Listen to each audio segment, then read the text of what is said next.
सर्वांतकरण 45-40 वर्ष मानि आसु दल जो निष्पत्ति कर स्वीकार कर आस्था प्रकट करले भारतीय जनता पार्टी केंद्रीय नेतृत्व सर निश्चित केंद्र नेतृत्व चाहिए तेणु आम राज्यसभा को मनोनीत होगापी प्रार्थी होगापी से मनोनयन कले दायित्व बढ़ीगला राज्य सभापति शासक दल गोटे राज्यर भार ता सहित बर्तमान पुणी राज्यसभा सांसद कि बड़ दायित्व बढ़ीगला दायित्व निर्वाह करा पड़ो जहाँ दल चाहिए से करा पड़ो 24 निर्वाचन रे आपण को कांधरे भारतीय जनता पार्टी लड़ाई करथिला जीती थिला ये तार गोटे पुरस्कार कहि परिबा कि मो कारण ओडिशा रे सरकार ही भूल भ्रांति अच्छे दूर हवा दरकार सबू साधारण लोक ओडिशा रे परिवर्तन आने मु सभापति थी तेणु लोक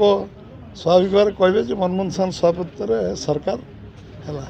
किंतु साधारण लोकंर मूल कही साधारण लोक कारण सरकार जिते धन्यवाद देले कम हम केंद्र नेतृत्व और साधारण लोकंर निष्पत्ति कारण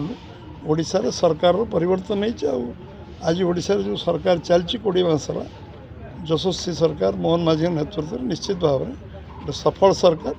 एवं लोकंर जो आशा अपेक्षा अच्छी पूरा करने सरकार पूरा काम कर गोटे संगठन दायित्व आगु को पंचायत निर्वाचन पौर निर्वाचन एपटे आप राज्यसभा को जाऊँगी दुईट दायित्व केमती मेंटेन करेंगे बड़ा चैलेंज आम पाखे